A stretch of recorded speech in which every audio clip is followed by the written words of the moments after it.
Welcome back, friends and neighbors. It is Monday night, and the Chiefs caught us off guard today. At least they did for me. We're going to talk all about the cuts, what it means, where it's going, and answer all of your questions tonight on RGR Football Live.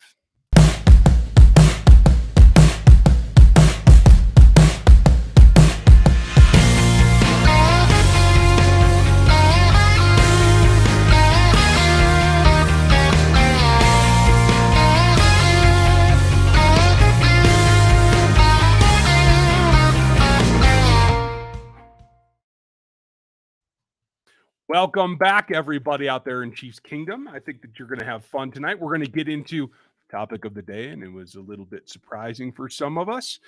Just tweeting out that the show has begun so that everybody's aware of it. I'm hoping that Dan's going to make it. We're not 100%, but I will let you know this might be him right here. You never know. And it's not. So anyway, Dan may be making it. I am pretty surprised. We're going to get right into your questions. Going to hit Ben Brockback off the bat. Thank you, Ben, as always, folks. He is super chatter extraordinaire. And that is probably the easiest way it is to support us here on the channel. And we appreciate it very much. A lot of you guys are just continually helping us out and being supportive, and we very, very much appreciate it. That is not the only one of the night so far. We're going to get into that. We're going to answer your questions. Ben, thank you for the other one the other night, if I didn't hit you at the end of that one either. I'm not going to preamble here. We're going to get right into the questions. And after Ben is going to be Cole, but I do want to show you guys this. I'll kind of zoom out here for a minute. I got these available again. If you guys missed them the first time, hey, look at that. The head just lines up. This is Chiefs Kingdom. This is one of my designs that has been really, really popular, and they were having trouble fulfilling the orders for a little bit. Now they are back and able to get it done. So just wanted to let you guys know that. You can check that out in the RGR store. It should be pinned up there in the chat. So Cole had the first question that I saw, so we're going to start right with him. Going by the fact that Taco was cut with the season coming off of an injury, what's your take on the chance that Alex Okafor being a surprise cut after the Vikings game? I don't think there's any way that they can do that. The fact that they were comfortable enough to let Taco go means that they like what they have in the rest of the group. That's my interpretation. And I think Alex has to be a big part of that, especially right now with Frank still with the hamstring. He didn't practice today. So I think letting Taco go means that he's not keeping up with everybody else. I think that means that Ward and Kane have shown them enough that they feel comfortable there. Obviously, Mike Dana got the start opposite Chris Jones the other night. That was part of what I had envisioned. If you guys remember during OTAs, what I had thought was that it would be Dana and Taco as the primary backups. Now, Alex coming back kind of fills that in. And if Taco either wasn't physically capable of performing or if he just wasn't living up to the task, I do have to say, when I was at camp, I didn't see anything from him. I didn't see anything negative. I didn't see anything that stood out in a bad way, but I didn't see anything spark from him. I didn't see Taco Charlton taking the reins of being the primary backup, the guy that if Frank goes off the field, he immediately comes in. And that had been what I was looking for. So I don't think at that point that you can go with Mike Dana and the two young guys in Ward and Kando as the primary backups. I think you need Alex Okafor. And if I know Spags, he wants the experience there. Brett or Ben, thank you. It could not be such a surprise. The decisions seem to be based on durability and not inexperience. Exactly. They seem to be very comfortable in multiple positions right now in going with the inexperience, because whatever veteran leadership you have at each position, they feel comfortable with now. And honestly, when it comes to like what you do a day in, day out in the meeting rooms, that makes sense to me, especially if now Chris Jones is going to be meeting.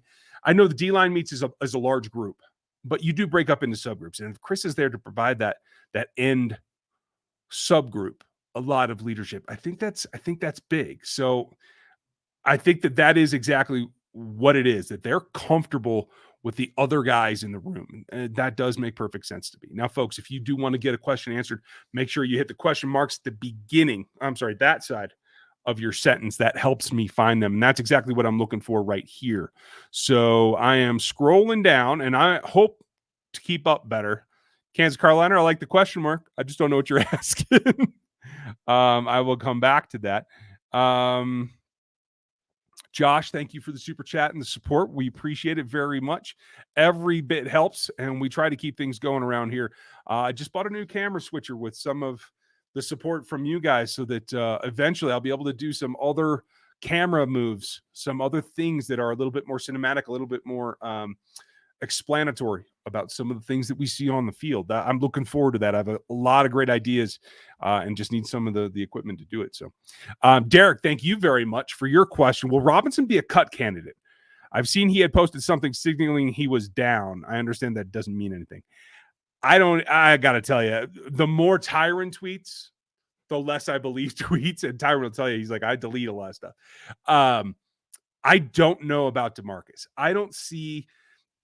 Every time I've thought that they were going to move on because of inconsistency or the way he holds the ball or any of the issues that we all see on game day, they don't. They let Pringle start the other night, but they got Robinson very, very early. They fed him targets.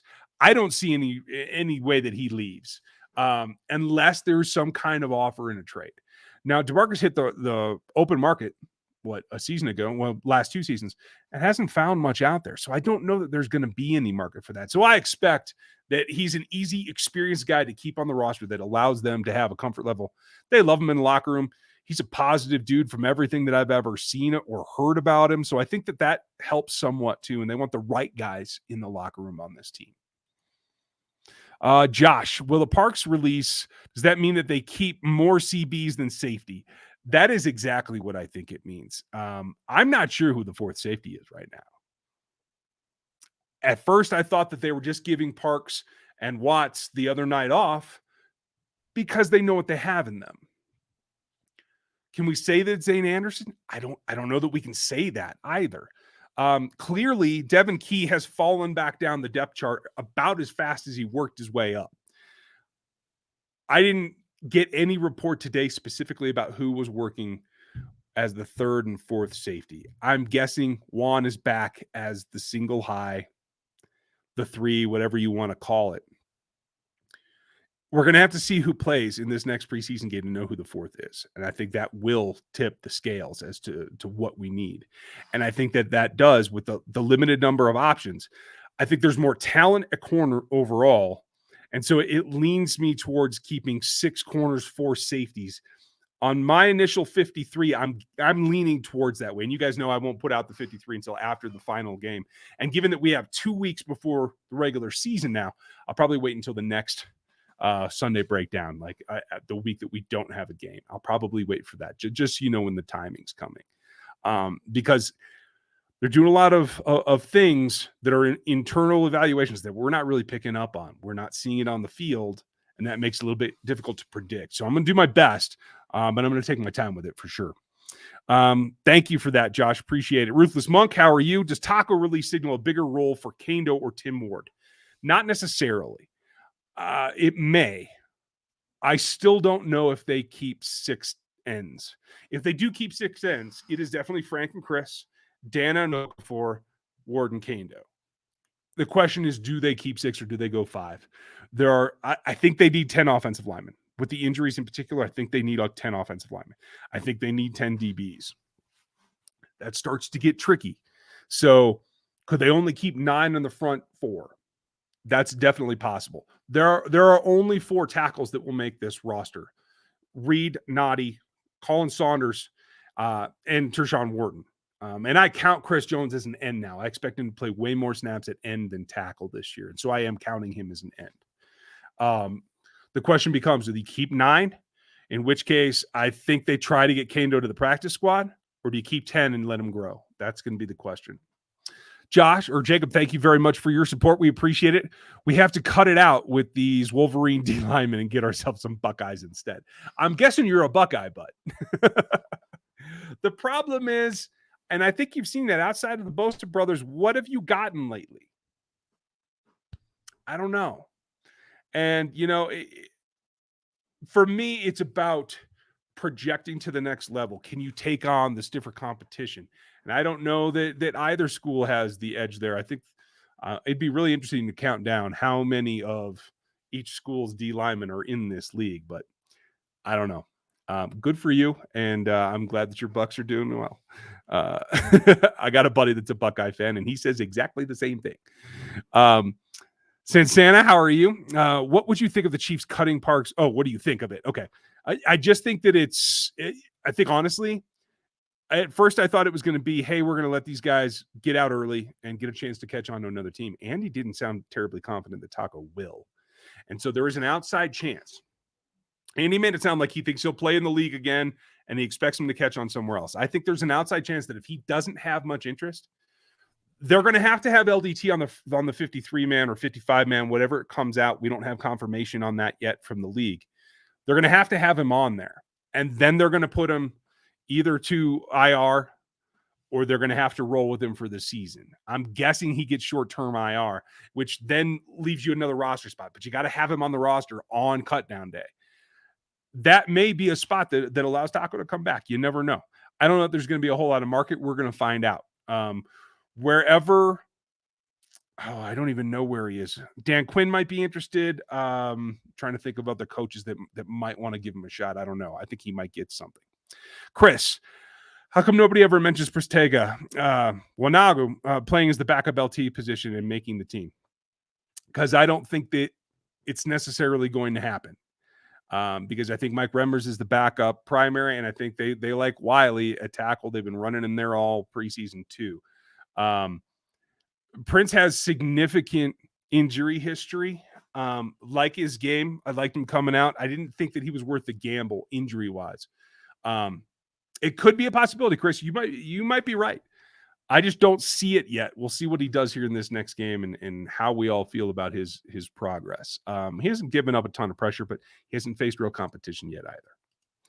Dre, how are you? Pringle wide receiver 2. I think so. And I mean, not target number 2. He'd be target number 4 because Hardman would be 3 and Kelsey's obviously 2, if not 1. But I do think that he's going to get a shot at the X. I think they'll line him up here this next game against the Vikings. And if he has another game where he makes a couple of plays, I think he should get the start come week 1. Madman KC, is Frank Clark a Chief in 2022? That's a tough one. I don't tend to think so. The contract and the production do not match up. I have a hard time seeing it, but they like what he brings. If there's something going on behind the scenes that none of us know about, physically wise, they might give him another shot. I think it's definitely a reduction in his salary in the future. He was going to have to take a pay cut to stay, is my guess, and I don't think that ends up happening. Joel, thank you very much for the support. Appreciate. Good day from Australia. Are you worried about Clyde's possible injury? Clyde was at the walkthrough today. Andy said he's still sore, but he participated. And so, no, I'm not terribly worried about it. I'm more worried about Daryl's concussion, to tell you the truth. Because as good as Clyde is, I don't want him having to be the bell count. I don't want him having 25 or 30 touches in a game, because I think that will wear Clyde out a little bit quicker than I'm ready to be prepared for. So I am concerned about that. And Jerick McKinnon has a long injury history. So in my opinion, Derek Gore has jumped Darwin Thompson, but I'm not Eric Bieniemy and I don't get to make that call, but I'll just tell you how I feel. Joel, thank you for the support. Appreciate it. Gary, what's starting O-line going to be game 1 this season? It is going to be exactly what you see out there. I don't think Mike Remmers overtakes Niang. I think it would have to be pretty drastic for him to make that swap again. I just don't see that happening. So I think Niang starts with Trey, Creed, Tooney, and Orlando. I think that's what it is. Max, how are you? Thank you for the support. Appreciate it. Best Chiefs channel. Thank you for all you do. Oh, okay. Not even a question. Well, thank you, Max. And thank you for supporting us. We're glad that you enjoy it. And you never know what we're going to come up with. So we'll keep trying to come up with creative ideas here. Ian, thank you for the support. Are you worried about Mahomes and Hardman connection after the last preseason game? It seemed off to me. It did. And I agree with you. And I think I said it that night. It just didn't seem to be clicking. From what I understand from some of the hints today is that maybe they were working McColl into making some of the adjustments for Tyreek not being on the field, playing more of the Z, and that is a more complex role. So I'm going to give him a little bit there. I thought, obviously, the catch was very good. Great body control and more awareness than I think we've seen him show in years past. So that has me feeling positive about it. It's just going to have to take that connection, either coming full-blown or it's not going to happen, and they're going to have to look elsewhere. We have to remember, too, that we're talking about a guy that at most is going to be the third target on the field. So I think we can all live with it. Thank you, Ian. Travis, thank you as well. Appreciate it very much. I'll look for something from you down below. I'm sure it's there. Scott Province, how are you? Is the communication issues in the passing game with Mahomes and Hardman more on the QB or the wide receiver? It's a bit of both. But I got to say, the vast majority is going to be on the receiver from the history that we've seen and from the fact that Mahomes is connecting with other receivers. So I don't see the blatant stuff with the other receivers. So I don't know. I'm not in the huddle, but that's just my read on the situation from the 90,000 foot level. Let's see, guys. Again, if you want to super chat, feel free. If you're not, no big deal. I'm happy to answer questions, but you got to put the question marks in there for me to find them. I'm not very good otherwise. And Aaron works his tail off to try to make sure that I see all these. Aaron, thank you very much. You guys give Aaron a hand. He is in the crowd. The mod father is here. I think Jeff Porter is in here. I saw him before. I haven't seen Stevie or Gooch. Should have another episode from Gooch for you members tomorrow. If you are not a member yet and you want in the Discord, you got to bump up to the starter level to get onto the server, and I'll get you an invite. I sent out a group here last night, so if you've emailed me in the last week, you should have one here now that I'm back from camp. And again, the starter levels are getting the invites now. We're working our way down to everybody. So keep those emails coming. You can hit me over at this email address, rgrpodcasts.gmail, at Gmail. Good Lord. And that's the easiest way. And by the way, I don't have it on tonight, but if you guys want a Terez support the cause shirt, get the All Juice team here at this address, breaking/products/All Juice team with the hyphens. And let's see, we'll get back to the questions. Mez has one. Is McCole showing that McCole is showing that he's the number 2. Can Pringle fill the role, or do we need to make a trade? I don't think they need or want to make a trade. I don't think they will make a trade. I know everybody thinks that Michael Thomas is available. I don't think that's really true. I don't think there's any way Peyton lets him out. And in addition, he would be so costly in terms of draft capital that I don't think that Brett Veach would do it. The compensation, the contract, you might be able to skirt around, but I just don't think that the draft aspect of it is what they're going to give up. So I don't see that in the future. I think what it's going to be is a mix and match. It's going to be Travis and Tyreek, and one game, Noah Gray is going to have a big game and be the third leading receiver, right? Maybe 80 yards, maybe a touchdown or 2. Then maybe Pringle. Then it's Robinson. No matter who starts, who lines up on the first snap at the X is not really the thing. It's who has the best matchup against a given defense.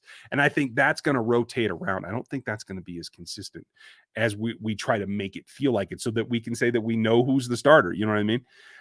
So don't get too caught up in who the starter is or who that's going to be, because no matter what, they're going to be the fourth option.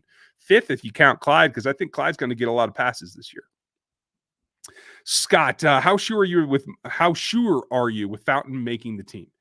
I'm not sure. I can't say that, but I can tell you 100% if it was me making the cuts, he would be on the team. He and Kemp have to play special teams, both of them. Kemp is better at it. So if it comes down, if they feel for some reason that Shepard offers them something or someone else offers them something, without Callaway here, I think Callaway would think keeping him in a competition. I think after, obviously, Hill, Hardman, Pringle, Robinson, 4 shoe-ins no matter what. After that, I think it comes down to who might be able to give them some upside in the passing game. That's certainly Fountain, and who will always play special teams for them and make sure that they get things done for Dave Tobe, and that's Marcus Kemp. Can that flip-flop? Can somebody else squeeze in there? Could both of them not be enough that they feel they have to go out and get somebody? I would look for the cut-down day acquisition more than a trade. That's just my thought. Evan, you had the same thought. I just don't think they want to give anything up. Didi, how are you? Is it me or is Lucas Niang balling? He's doing all right. I mean, and when he does lose, he's recovering pretty well. I'm pretty happy with his progression to this point. I think the team is too. And that's why I say that unless he really, either he stumbles or Mike Remmers is all of a sudden the best Mike Remmers we've ever seen, I don't think that he overtakes Lucas Niang now. I think Niang is your starter, and that's a really good thing to beat out the guy that started for you the bulk of the season last year. Scott, what happened to Parks? I have absolutely no idea. I know he knows where to be. I know he brings a positive attitude. I know that he's physically capable. Did he just not get the intricacies of the defense? It is very complex. Tyron Matthew will tell you that himself. I don't know. Is it just that he's a 6-year veteran going on camp 7 and the young kids are just more athletic? That could certainly be it. I think you saw Devin Key come back down to earth with some of the tackling things and some of the things where he doesn't have the athleticism to make up for some of his bad angles. I don't know if Zane Anderson is going to be consistent either. I liked him better than Key coming out of college. He did pop at me when I watched BYU film, and I think I put that out pre-draft as well. I was not as high on Zane Anderson as I was on L'Jarius Sneed, that's for sure. Sneed's my boy, end of story. But I think there's something in there between either the concepts of the defense or the athleticism to execute the defense that was the difference for Parks. He'll play for sure somewhere else. He's got that mental side of it down, so I'm confident there. Lee Dre, how are you? Which new wide receiver has the best chance of making the 53? The new one would be Fountain. I know Shepard's been doing the kick thing, and that has a significant value, especially when you're talking about the 5th or 6th wide receiver. Anything on special teams has value. So that's significant.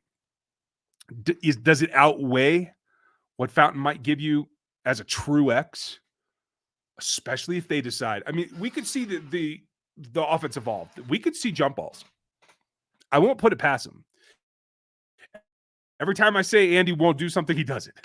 So I won't say that they won't go to the fades and the jump balls. And if that happens, then Darius Fountain is the best option that you have on this roster, no matter what. Better than Robinson, better than Pringle, better than Hill, even although Hill's vertical is crazy good. But body-wise, he can take the pounding. So I think that is an option that they have. If it's not him, it's Shepard is my guess. I thought Callaway was in it. They loved him in OTAs, and it faded very fast. I'm not sure what happened there. But with him out of the way, I think that is very clearly Darius Fountain is the guy that's in the mix. Edward.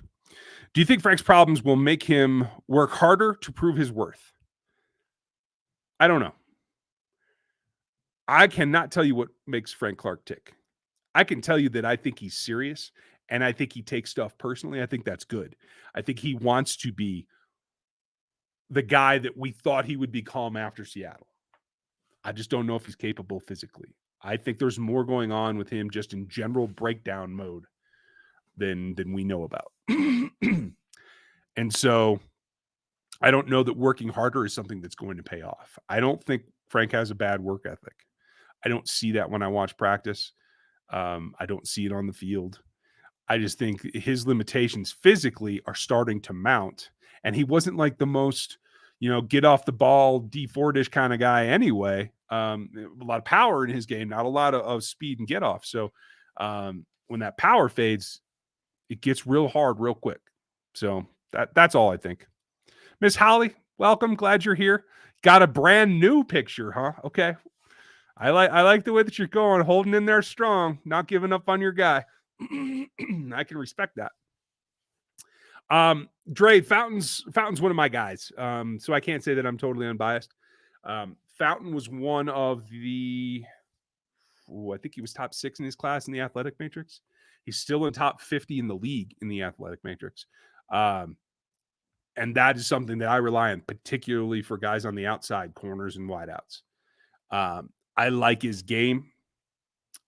He was pretty mature coming out. I remember from his pre-draft interviews, but I like his story. I like that he came from a small college. I like that he still has a lot of fight in him, and I like what he brings physically. If he can learn this offense, that's really the key, and it seems like he is. That one long over the shoulder catch the other night really sealed it for me that he can do the things that they need him to do, plus the things that he can do that they don't necessarily use. I see him. It looks like a more productive Chris Conley in this offense. Chris Conley is the only guy that's ever been on the Chiefs roster since Andy Reid came to town that can outleap Dries Fountain. So, again, injury history. The ankle's a question. We're just going to have to see how it goes. Oh, Bono. Sorry if I said that wrong, but I kind of like that one. Will Tyron get a deal done before week 1? The way that it sits right now, I really don't think so.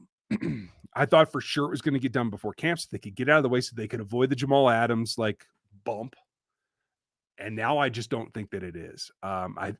Clearly it feels, and my guess is it's not that they're apart on pay. My guess is they're apart on years. Because I think Tyron wants to retire, Chief. I think he wants to finish his career. I think he's looking for 4 or 5, something like that in terms of the length of the contract, meaning that at least 3 before there would be an out. Whereas the team, I'm thinking, is probably wants a 2-year, a 3-year on paper that they can get out of after 2, depending on what happens when you hit the wall at 30. So I think that's what it's going to come down to. So I think it will get done eventually. I think it's just going to be later in the season or during the offseason. Seth George, how are you? Do we release a practice squad? Do you release a practice squad with the 53 man? I usually don't, quite frankly, because it's nearly impossible to predict. There'll be a few guys that are on this roster, but Veach is going to go out, and he and the front office staff are going to find other guys on other rosters that have been cut and bring them into this practice squad in order to try to level up the practice squad. So I usually don't. I'll try to give you a few throws in there and give you at least a short list. I won't be able to fill the whole thing out, but I'll give you a few. And I'll run that down here on the show. I don't know if I'm going to do the graphics package that I did last year. If you guys remember my 53 from last year, I spent nearly a week doing all the graphics for that. And I think it's probably best just to roll it out, and I'll use some pictures or something like that of some guys. So be prepared for that. Josh Fan, how are you? Do you think the surprise releases of Charlton and Parks means that the Chiefs value the roster spots at another position for Fortson? Possibly. I wasn't going to say Fortson. I would have said the offensive line. I think this tells you 10 offensive linemen is looking more and more realistic, and 10 defensive backs. I think this means that they may only keep 9 on the defensive line. They were pretty happy going light on that position group last year. Now, that said, I think they can get at least 1 tackle and 1 end to the practice squad. I don't think, in my personal opinion, I don't think anybody's coming for Kando. I could be wrong. He's got so far to go, and his coaching was so poor in college. I just don't know that people see him as anything more than a project. And quite frankly, the Chiefs have done a very good job of not letting him get too out of control in the preseason to raise his stock. Now, Tim Ward has raised his stock, so I don't know that he can get to the practice squad. So that's kind of where I'm lying right now. But if it pays off for Jody, good for him. I think he is one of the guys that has raised his stock significantly this camp. Bradley, if you were Spags, what are some of the more unorthodox defensive fronts that you'd run? Well, I'll tell you right now, I would run a bear front pretty consistently with dime behind it. That's what I would do. I'm okay. If you cover guard center guard, you're taking away a big chunk of the run. And then you can afford to use your big, strong safeties like Dan Sorensen, if I say his name right. And maybe a Dorian O'Daniel in that kind of role, that kind of thing, where that's what you need. And the front takes care of what usually gashes this team in the run. I like the concept of double robber. We're going to have a guest on, I think, in a week or two that's going to help me explain that, because I don't know that I can go through all the rules and everything. But we have some great guests coming up for you that you guys are really going to dig. Some national voices that get a lot of attention, that are willing to get down to the nuts and bolts. For you X and O's geeks, we're going to have you covered. Stuff that Dan and I are really looking forward to. So I wrote some double robber. They love the dime. They're in it all the time. And I think, quite frankly, I think Juan over the top. Tyron is best in the robber, and I think Dan does a pretty good job there too. The other guy that I could see doing that is Fenton. If Hughes is really going to be the guy on the outside, and they want to bring in a guy that has a tenacity for the ball, and they can run some double robber dime, I'd like to see Fenton in that role for sure. Great question, Bradley. CB, how are you? What have you seen, heard about the Chargers' new coaching staff? The good coach, with good coaching, they could be a tough team. I know the reputation of the new coach. I haven't really run down the assistants or anything. I know they changed out their physician and their head trainer. I think that's probably the most likely about whether they can actually be good or not. It's about keeping guys healthy. I like that they admit that Derwin James is their best player and they're going to use him in different ways. That's smart. That's what I would do. So I can appreciate that. For me, they've been a good team for 3 years. If they can stay healthy, they will be the second best team in the AFC West. That's what it comes down to. Austin, how are you? What's the deal with Cornell Powell at the moment? Haven't seen him get many snaps in the preseason and yet was compared to Sammy by many. Yeah, not by me. I don't see the explosiveness in his game anywhere close to Sammy, but he does survive contact like Sammy does. Like he doesn't get blown off of his route like McCole does, just through contact. So there is that aspect of it. And he has a knack for making plays. I don't know that he's had the best quarterback support so far this preseason. And quite frankly, he's dropped too many passes in practice. That's the bottom line. At the end of the day, you're a wide receiver. Your job is to catch the ball, number one. And if you don't do that, you don't earn a spot. I think he ends up on the practice squad, and I think that's a good place for him. I think he'll come back next season. I think he will be a different player and a better player and somebody that can contribute to the roster in 2022. Ben, thank you very much for more support. You are the man, and I appreciate it. I'm sure you have a question in here. I will go find it here shortly. James has one. Did they keep the right 3 quarterbacks? I liked Gordon better than Buechele myself. In the end, it doesn't matter. There's only going to be 2 quarterbacks on the 53. And if they ever have to break glass in case of emergency, you never know. They might go ask Matt Moore to like stay in shape. You know what I mean? I really can't tell you. I don't think a practice squad quarterback is going to be anything important for this roster. Thanks, White Hair. If that is sarcasm, I totally get it because sometimes I'm annoying too, so I get that. Rich, thank you for the support. Appreciate it. I know it's just preseason, but it seems like the offense is gradually becoming less crisp and dynamic. Any similar concerns for the coming season? Not for the coming season, no. I agree with you that it hasn't looked as snappy as I want it to. But I will say this, they are still in vanilla mode. They're not doing much of the things that really make this offense. And I think maybe some of the guys are getting a little bit bored. I want to see them. This is the thing, especially with this whole thing of only having 3 preseason games. It changes what you have to do in each one. They got to be on this week. The starters need to be kicking on all cylinders and be looking like we expect them to look in week 1. That's what the goal is. If we don't see that, then we can start talking about getting nervous. Thank you, Rich. Appreciate it. Avery, how are you, bud? Just looking at it in reverse, who are you surprised to still see on the team? Also, who will be the biggest surprise for you if they made the 53, realistically? Biggest surprise. Wow. Whew. That is a good one. I will tell you this. I am a little bit surprised that Yasser Duran is still on the roster. I think he's a practice squad candidate. I think that's good for him. Who else? They let Riley Cole go. I think that was the right move. I can't say that he was in the top 80. I'm a little surprised that they still have 3 other linebackers. That is in Harris, Cobb, and Dorian O'Daniel. I think those guys are all fighting for one spot. That's what it feels like to me, because it's Hitch and Willie, your starters. It's Nick and Neiman, your backups. And I think they're going to keep one more for special teams, and that's going to be it. So Harris played pretty good the other night. Cobb flashed a couple times in the first preseason game. Dorian's doing Dorian. Steady but unremarkable. I'm surprised they still have all of them. And the biggest surprise for me, if he's on the roster,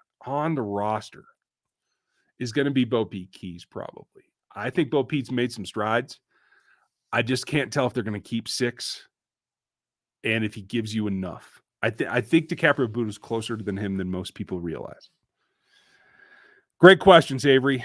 And I'll be wrong about them all, but that's my impression tonight anyway. What are some cuts on the O-line do you think? I'm thinking one is Allegretti. I do not think one is Allegretti. Allegretti, right now, is it a hamstring Blythe has? Blythe has an injury. Elgray's the only other center on the roster. He ain't going nowhere. I think Blythe, if he were healthy, he could even be trade bait. I'm not sure. But I think Allegretti, Wiley, Remmers are all shoo-ins. They're in the top 8 no matter what, as far as I can tell. Beyond that, it gets a little trippy. We'll see what happens. Blythe is probably in there unless there's somebody comes calling. I would have thought that they would try to trade Wiley, before camp. I think with the injuries right now, even if LDT comes back, Wiley's way more versatile. And I don't think, unless it's a really good offer, that they're going to trade Wiley at this point. Just because they can't sustain much more damage in terms of the offensive line.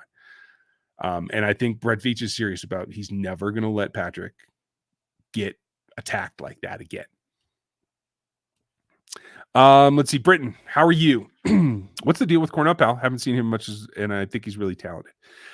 Just like I was talking before, he's dropping the ball too much, and he's not making enough splash plays yet. And I think part of that is that he's adjusting. I think he's, again, a guy with a positive attitude that I think can learn the offense. I think it's going to take him a little bit. It's not as simple as it is in college. And it took him several years to get on the field and make an impact in college.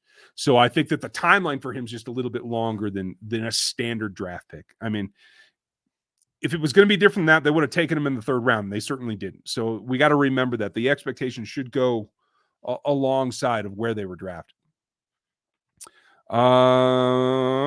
Let's see here. There we go. Oh, good point, Aaron. You guys, if you're in the chat, especially if you're new, would you hit the like and hit the sub? That always helps. We're trying to grow this channel, and I know there's a lot of folks over 500 in here tonight. So I know there's a lot of folks that are new. So please like and sub, hit the bell. The bell actually works if you have all notifications turned on. It will tell you when we're doing something. Every now and then we go a little bit crazy. I can't really show it for some reason. The overlay isn't working tonight.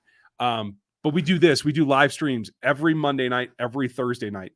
Seth Kaiser of The Athletic is on with me on Thursday night. And I do a live breakdown post-game whenever that is. So it's not always the same time. But 6 p.m. Central, Mondays and Thursdays, that's when you're going to get a live stream. And so the notifications help for everything else in between. Let's see, Joshua. If and when Buechele gets waived, there's really no risk in someone picking him up, right? If he's claimed he needs to be on an active roster, correct? He can be signed to another practice squad. But I don't think there's a risk of that. I think you're absolutely right on that count. I don't think you have to be worried. Oh, shoot, scrolled too far. And I missed some stuff. Let's see who I missed. I know there was a couple of super chats that I missed. Max, Ian, Travis. I got Rich. Okay, the next one was Matthew Fry. Thank you, Matthew. Looks like it's British pounds, so welcome from the UK or wherever you're at. Does Taco or the other cuts get picked up somewhere? I think Parks will get signed. I think Taco has a possibility. I think it's also a possibility he gets re-signed here too. So that's kind of where I'm at. Thank you, though, and appreciate the support, Matthew. Sorry I couldn't put you on screen tonight. If Fenton is 4, Baker is 5, who's 6? It's a battle between Keys and Boodle for 6 right now. Or is it a 5th safety? And if it is a 5th safety, then what is it? Tyron, Sorensen, Vaughn, Zane, Armani. That's where the 5th is. Zane or Armani. Let's see here. Questions. I think I can get the next one. Longmorn is the next super chatter. I'm going to get him in there in a minute. But David had a question regarding the who's number 2. Won't it really boil down to who Mahomes trusts the most in clutch situations? Not necessarily clutch situations, because that's going to go to Travis and Tyreek. The fact that you have 2 clutch guys, it's about who can be productive, beat their assignments, and quite frankly, make possession receptions. And that goes for Noah Gray, as well as the 3rd wide receiver, as well as Clyde, who can be the guy when they take away Tyreek over the top and they try to double Travis with a linebacker and a safety, because I think that's what teams are going to try to do. Doug, 10 offensive line and protect 15 all day long. Yeah, that's the way I'm feeling too. Everything indicates that they are going to keep as much protection as possible, and I think that that's the right way to go about it. Steven, is the trick to shutting down Brady to attack his protection rather than attacking him directly? Not necessarily. I mean, yes, you have to go through the lineman. The key is moving him off of his spot and, quite frankly, to the left. That means attacking the right tackle productively and sitting him back into Tom's lap. That's when I think is the best way to attack and prevent Brady from getting the ball out. Now, the problem is, and we'll see what Chris Jones can do about this, but the problem is attacking the right tackle to get to Brady takes time. And so then it becomes, can you attack the A gap, either with a blitzing linebacker or a nose tackle that can split that gap and get in Brady's face? That's what it comes down to. And I like Jaron Reed for that. I like Colin Saunders for that. Saunders seems to be on a tear and trying to make a point, so I'm optimistic for him. Seth George, am I crazy to think that Snead outside and Fenton in the slot is the most aggressive and disruptive duo against the pass and the run? Definitely the most aggressive, yes. Is it the most competent? I don't think so. Snead's better in the slot than Fenton is. And the argument then becomes, is the fall off from moving Snead inside less with Hughes than keeping Snead outside and having Fenton in the slot? That's what it comes down to. And I think the Chiefs have made their decision. I just don't know that I know what it is. Cole, Cam Newton out after violating protocols. Did he get sick or something? Or what do you mean out? Did he come up positive or close contact? Cam's going to do what Cam's going to do. He's kind of a diva and he just wants to do what he wants. I really don't care. I think Patriots fans are going to be happy to see Mac. So I don't know if I would be, but they will. How Jamal Adams is valued, how he blitzes, how he run defense, etc. Is Tyron a better value? I think Tyron probably takes less money in the end to stay with the winner. And Tyron is a coverage safety first. He's not a blitz first safety. He's not a run defender first safety. Jamal Adams is a strong safety that likes to think that he's, what did he call himself? A defensive weapon. Tyron is a coverage safety. That's what Tyron does. Yes, he can blitz. He's pretty good at it. He's got the foot speed for it, but he's a coverage guy. He's instinctual in coverage. That's what sets him apart. Hey, look, Danilo made it. How are you, man? If they cut DeMarcus Robinson, who signs him? And why would he want to work at Walmart? I don't know why he would want to work at Walmart. Who signs him? The Bears. DeMarcus Robinson gets cut. I think Matt Nagy goes to the well, is my thought. It could be the Colts, too. They have some history, obviously, of Chris Ballard. But I would think that it's Nagy. That is first off the top of my head. Thanks, Danilo. Glad you made it. Scott, could this season be more balanced offense, especially with the O-line doing better in the run game? That's exactly the plan. And it's funny because other people have been talking about this lately. Even Peter King, the Athletic Podcast, has been talking about how teams are trying to play more two deep, cover fours, cover sixes. And that's the formula that the Bucs showed. So how do you combat too high? You run the ball more. If they're not going to stack the box, you run the ball at them. And this line is built to do that better than any other line Andy's had in Kansas City. So I do think that that's what they do. Jimmy's, how are you? Do you think that Bichelle is safe on the practice squad? He sure looked capable for a team that gets in injury trouble. Yeah, but against thirds, I don't think that it's super huge. I do think he is safe for the practice squad. Colin, do you think that Snead takes a big step this year? Yes. I think Snead is a Pro Bowler this year. If everything goes, if he gets the number of interceptions that he had chances at last year, if Tyron doesn't get him, he could be All-Pro. Todd, does Thunder Dan have a black shirt and a silver tie like Seth, and why? I don't know if he does. You'll have to ask him in the chat. Nicholas, after getting the chance to see the guys practice, what's your favorite draft pick from this year's class? First time commenting after watching for the last 3 years. Well, Nicholas, I'm glad that you did. Welcome. I'm glad that you're here. Of the rookie class, man, that is a tough one. Because Nick Bolton's looked good, but I won't say he's the best. It is Creed and Trey. The two of them have looked very good, and Depending on who they're facing in one-on-ones, it is a toss-up between them. So that tells you the value that Trey is. A lot of teams scared off by his medical, etc. And Trey has rebuilt himself. I give him credit. I didn't think he would fit in this offense enough because he's not quite fleet of foot enough. He has lightened up. He's worked on his mobility, not just tight in the poles, but getting in space. And I think that will continue. And kudos to him. I'm a Trey Smith backer. When I was concerned about him fitting in this offense before. So, hey, and Nicholas, don't be afraid. Make sure you comment again. I'm glad you're here. Scott, how are you? With the season, with the release of Parks, does that mean that Key is a lock for the 53? In no way, shape, or form, no. I'm really questioning whether this Zane Anderson thing is the key of the week before, just trying to see what you have and decipher the evaluation. But Armani Watts is still out there, and Dave Toub likes him.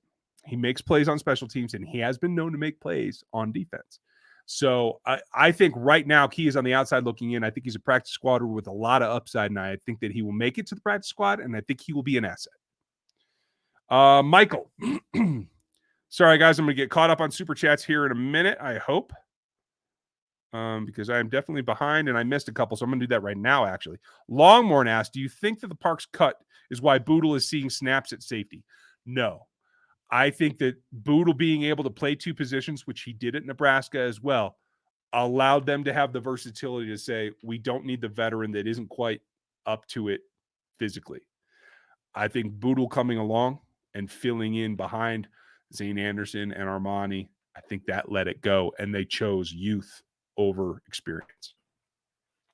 Thank you, Longmorn. Appreciate the support there. I missed a couple others, you guys. I'm going to get caught up.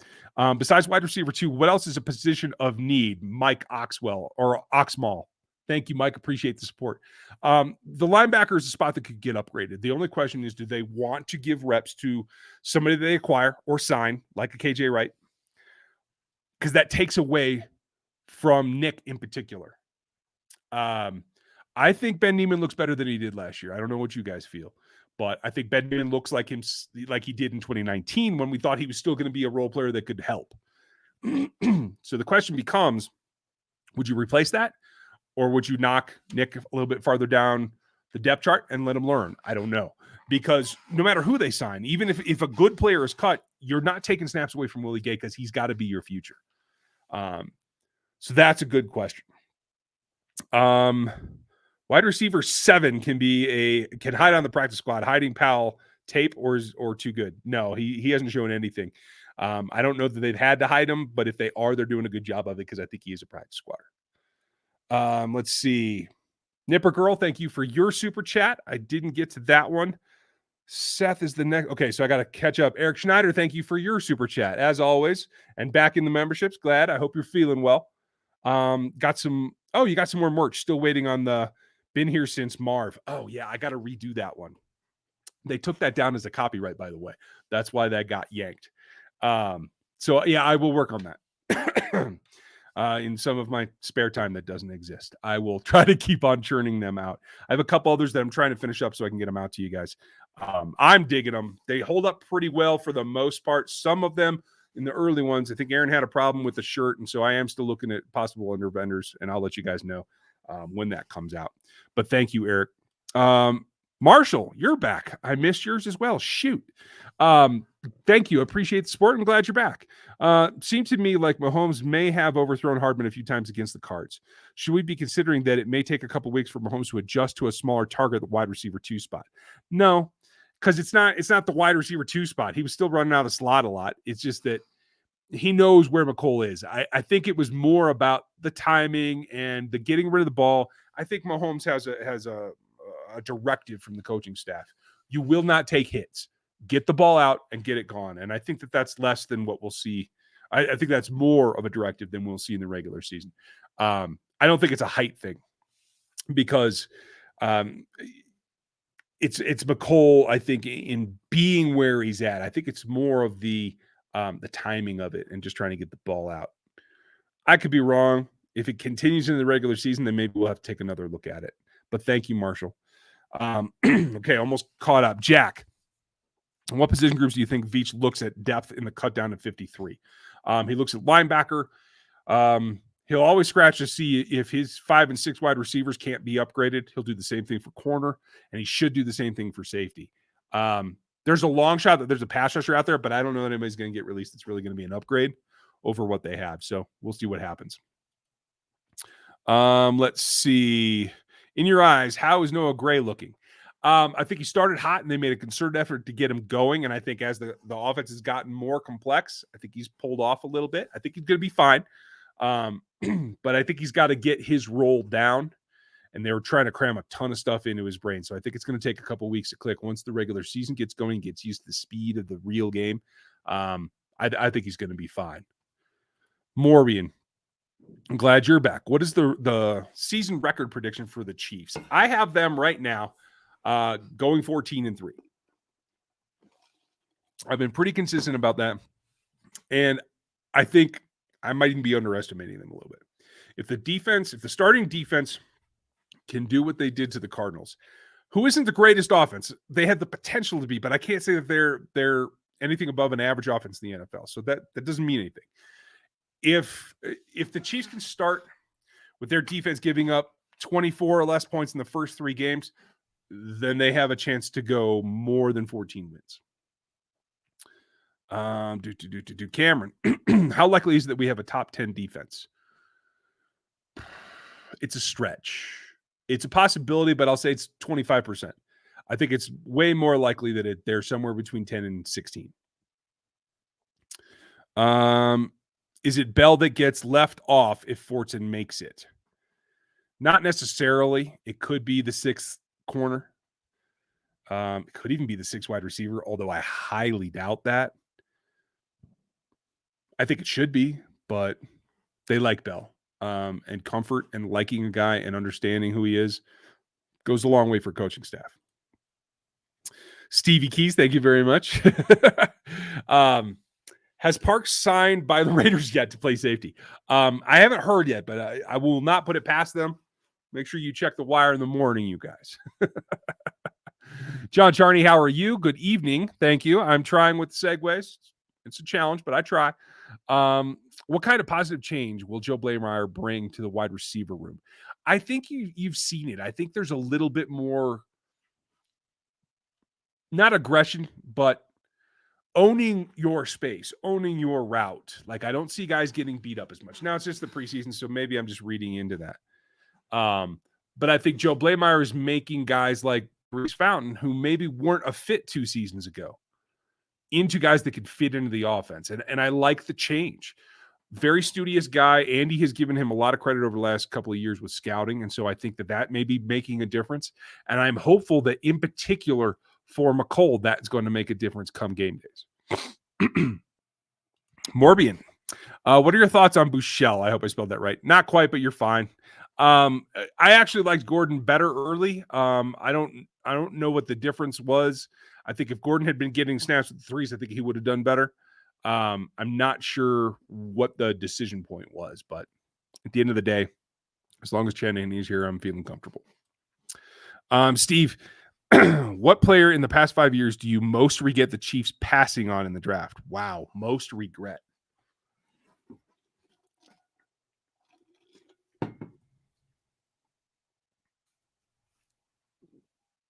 Maybe Trayvon Diggs.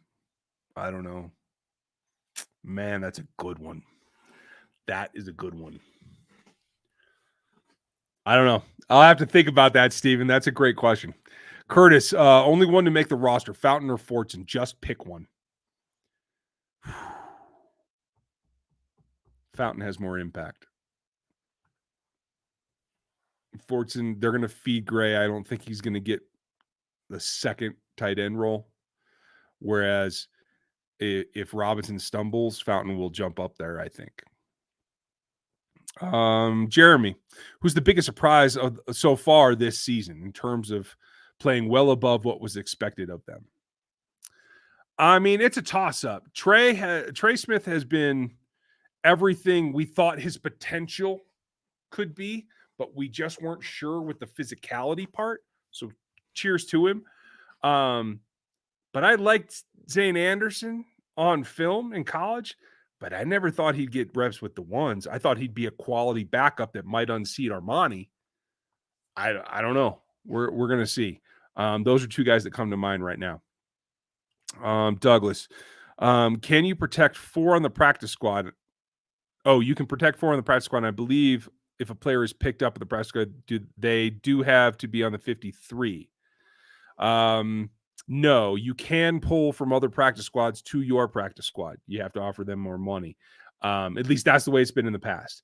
There are no rules yet. The NFL has not put out the decree about the practice squad and the elevation rules. There's rumor. The beat reporters have told me multiple things that they're hearing. Some think it's going back to CBA rules, and some think that it's going back to the COVID rules. We don't know yet. We won't know until the NFL makes an actual statement. When they do, I'll make sure to let you guys know.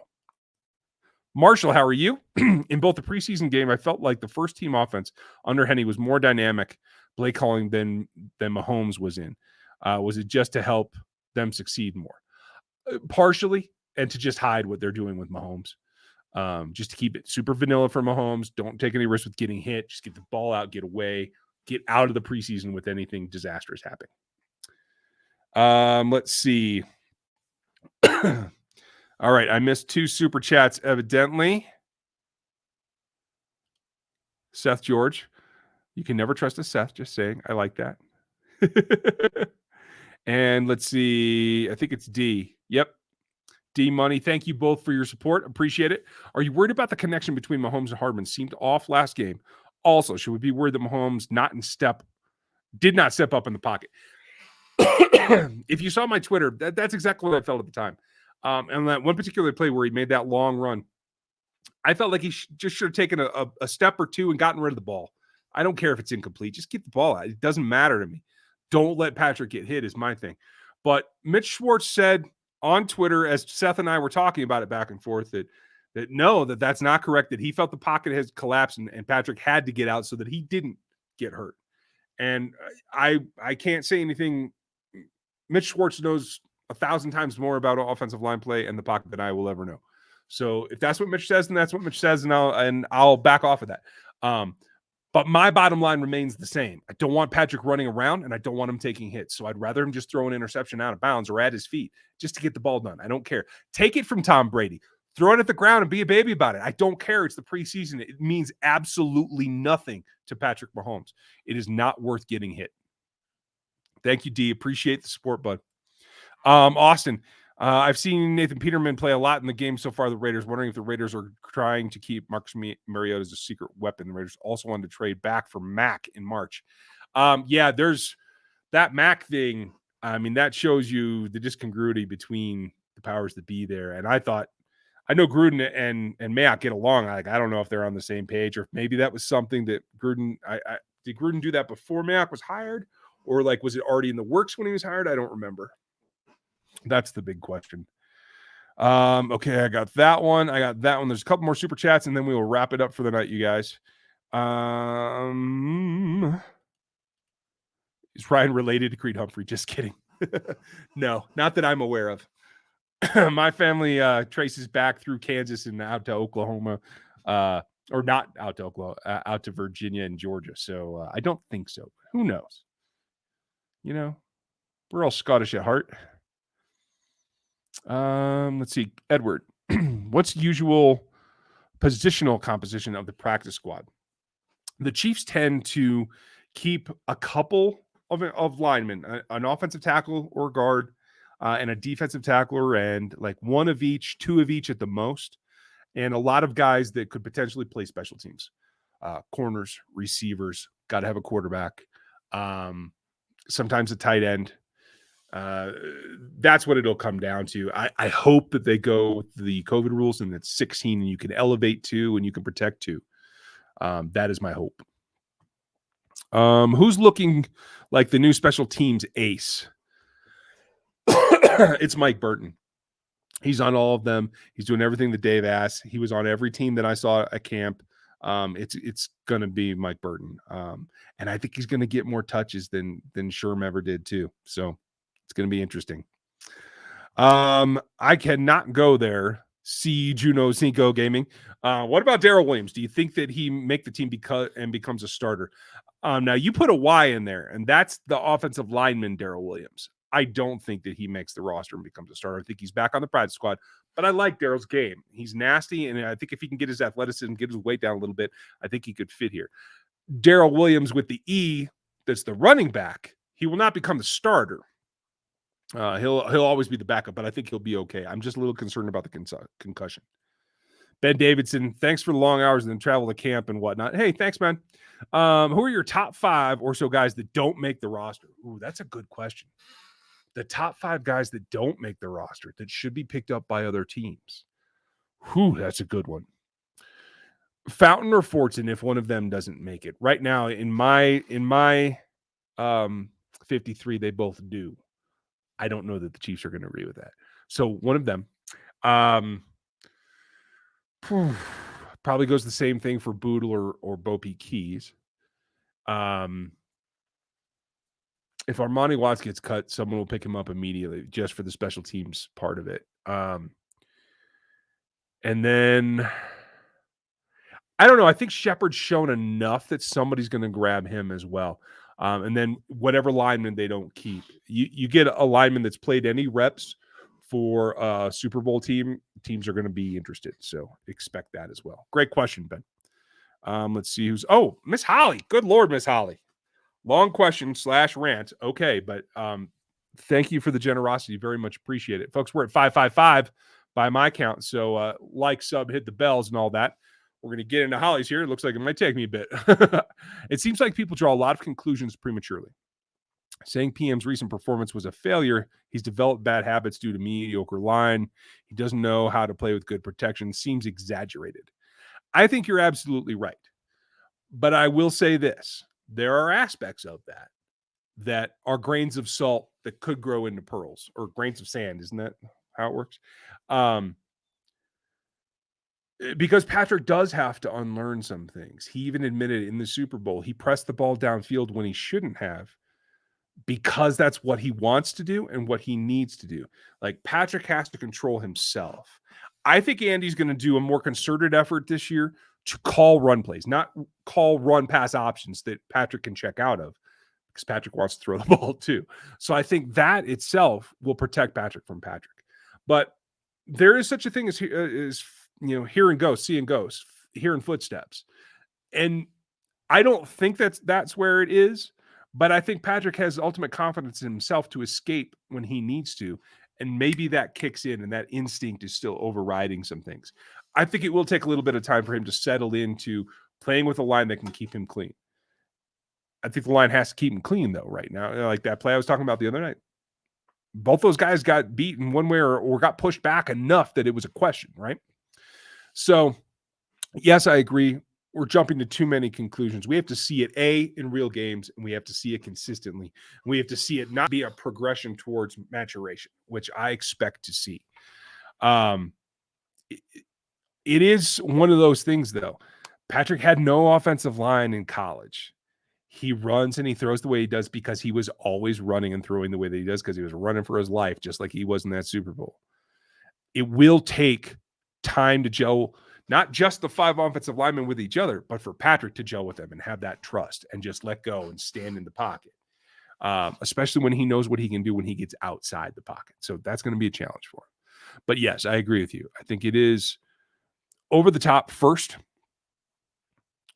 but there's little specks in there that we have to keep an eye on in order to be truthful with ourselves and truthful with the rest of Chiefs Nation, Chiefs Kingdom, Rogue Nation. I just can't believe I just messed those up, but be truthful with ourselves for what we're seeing. That yes, these are small things now. We're over exaggerating them, but if they grow, they could grow into the things that we're over exaggerating. So there is, even for elite superstars like Patrick, there are always things that they have to be mindful of and be working on. I think he's diligent. I think he wants to be the best there ever was. And so I have confidence that he will get there. And I have confidence that you have had the super chat of the day. Thank you very much for your support. And I will probably be on Discord tomorrow night, so I will try to talk to you in there as well. Folks, again, if you're a member, jump up to the starter level. It's the $25 level. and email me at this address that I'm going to put up here because I forgot to click it. There you go. And then I can get you an email and get you an invite. We're not going to disclude anyone. We are working our way down. So the elites got the first, then the all pros. Now the starters are getting their invites, and then we're going to work down to the lower levels. If you want to get in now, just jump up to the starter and you're in. So I just need contact information in order to get it done because it isn't tied to YouTube. Lucas, last year, and Holly, thank you again. That was very generous. Last year, you tracked total number of rookie snaps per game. What are your thoughts on it with this possible 4 rookies starting on the all line? It's very, very timely question because I literally just started putting together my templates for how I lay out those stats. In fact, I need you guys to tell me, not just in the live chat, but in the comments, tell me if you want to see those analytics videos again. I'm going to have to tune them down because we've got so much content going on at this point.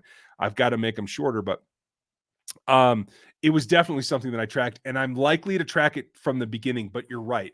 Having 3 guys on the offensive line starting all by itself is going to skew the numbers. So it won't be an apples to apples comparison to last season or that roster. So it does throw it off a little bit. I am going to be reluctant to emphasize it as much because that is going to skew it rather dramatically.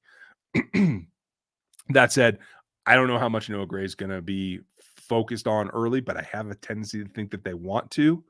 So that could really throw it off a lot as well. So while I will have it, I don't know I'm going to emphasize it like I did last year. Lucas, if you want to see it, I will definitely keep it available. So you can hit me on Twitter or in the Discord or whatever.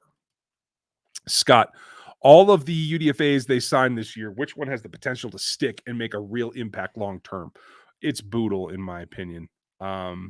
Could be Zane Anderson. Obviously, he's getting a little run now, but I think Boodle long term is a guy that can fit into what this defense wants to do. Aaron, thank you very much.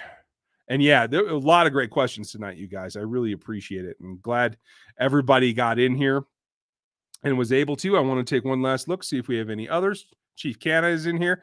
Are you really surprised by any of these cuts?